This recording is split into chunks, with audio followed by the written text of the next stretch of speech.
আমার দীর্ঘদিন পর এই 16-17 বছরে ভোটই দিতে পারি নাই। আজকে ভোট দিয়ে খুব আনন্দ লাগছে এবং খুব খুশি হচ্ছি। ইনশাল্লাহ আজকে মনে হচ্ছে আজকে ঈদের দিন দীর্ঘ, কেননা প্রায় দেড় যুগ পর আমরা সুষ্ঠুভাবে এত সুন্দরভাবে ভোট দিতে পারবো এটা কল্পনা করতে পারিনি। আমি চিটাগাং থেকে আসছি, গতকাল এসেছি, পরশুদিন রওনা দিয়েছি, গতকাল এসেছি এবং আমি খুবই আনন্দিত। বিসমিল্লাহির রহমানির রহিম। প্রিয় সাংবাদিক ভাইরা, দীর্ঘ 17 বছর পর শাহজাদপুরের মানুষ, শুধু শাহজাদপুরের মানুষই নয়, আজকে বাংলাদেশের মানুষ দীর্ঘ 17 বছর পর ভোট দিতে পারছে।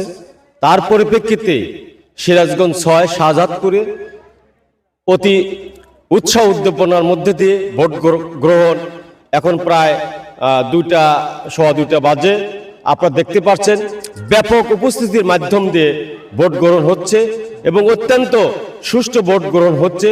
মানুষ দলে দলে, বৃদ্ধ বয়স্ক লোকজন ভোট দেওয়ার জন্য অতি আগ্রহে তারা নিজ নিজ উদ্যোগে তারা চলে আসছে সেন্টারে। এবং আমাদের হাজী মাহাতাব আলী উচ্চ বিদ্যালয় এবং জঙ্গিদহ সরকারি প্রাথমিক বিদ্যালয়, এই দুটি সেন্টারে ব্যাপক ভোটের উপস্থিতি হয়েছে এবং এখানে প্রায় এখন পর্যন্ত আমার জানা মতে প্রায় 60% ভোট এখানে কালেকশন হয়েছে। এখনো অনেক ভোটার আপনারা দেখতে পাচ্ছেন আসছে। আমি আশা করছি এখানে প্রায় 80 ভোট কালেকশন হবে ইনশাআল্লাহ।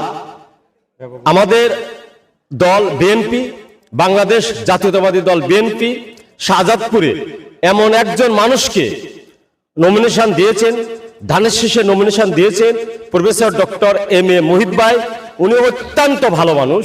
এটা শাহজাদপুরের প্রত্যেকটি মানুষের হৃদয়ের স্পন্দন হয়ে দাঁড়িয়েছে। আপনারা জানেন, ইতিমধ্যেই জানেন, উনি শাহজাদপুরের জনগণের নেতা হয়ে দাঁড়িয়েছেন।